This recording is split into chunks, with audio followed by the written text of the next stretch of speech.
Hey, Chapel here, and today we're going to be talking about double offensive, which is the high risk, highly volatile opposite to the double defensive builds, and include many of the spell combos with the highest damage potential. Now this playstyle actually got one of the biggest buffs across the board going into the Oakvale update because of the newly reworked Draculan Blood. Because you're granted huge bursts of cooldown reduction by critting with spells, and defensive spells can't crit, this gives Draculans a very good incentive to be running 2 offensive spells to maximize the amount of cooldown reduction they can get. Now many of these builds are strong across all forms of content, be it arena, open world, 1v1s, team fights. However, something important to note is playing in a squad, you wouldn't really want to run more than 2 of these at max. While, as I say, having 2 offensive spells gives you some of the highest damage pressure possible, it also means there's no counter or barrier that needs to be respected.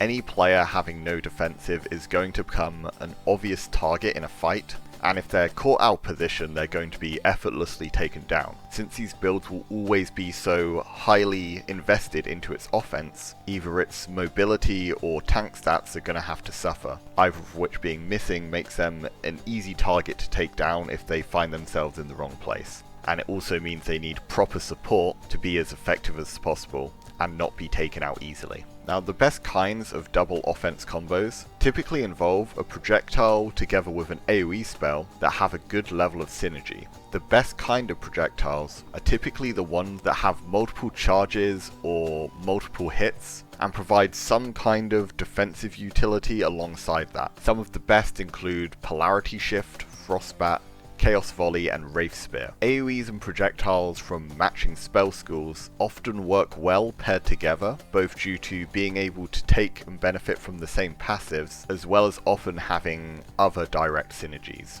The 3 best AoE spells are Ball Lightning, which shuts down defensives harder than anything else and is very hard to react to, Void, which has multiple charges, a pull-in crowd control that has no diminishing returns and good damage, and Frost Nova, which has multiple casts, can provide shielding, and is a great way to constantly apply chill. With Ball Lightning Polarity, you have amazing safety with the constant Polarity Shift iframes, on top of having 2 spells that are very difficult to dodge in long range neutral, and the endless threat of Ball Lightning being able to immediately take you out of any defensive button you press. Polarity Shifts can also be used to swap into Ball Lightnings, and has scary high damage combos if you're caught out with low cooldowns in close range, or get your defensives cancelled. The Chaos Volley Void combo offers some of the highest damage range poke possible if you can land your spells, together with having huge healing through the Chaos passives and Agonizing Flames. The mini crowd control of Void's pull-in, together with a knockback duel on Chaos Volley, can help with keeping you safe.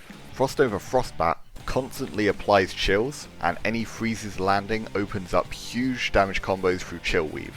It results in multiple freezes back to back, but you need to be careful of your freeze diminishing returns, which will leave this build very vulnerable during this period. Finally there's Wraith Spear, which doesn't have any direct synergy with any of the top tier AoE spells in particular, however granting Phantasm stacks and a lot of movement does make it a decent pairing for double offense. It's worth noting Void in particular has great synergy with any of the projectile spells, as the snare effects of Polarity Shifts and Wraith Spear set up nicely into a Void hit, and Void Frostbat, although it's harder to land the initial freeze, the Chill Weave combos of Void Bat are one of the burstiest combos we currently know about. Now, as I said before, playing any of these kind of builds are going to put a big target on your back right from the get-go, and you're not going to have an easy time positioning of anyone who's used to taking advantage of these greedy builds. But knowing these combos in 1v1s or playing them as part of a squad is very valuable. So if you like being a glass cannon, this is for you. But anyway, that's all for today. Thanks for watching, and I'll see you.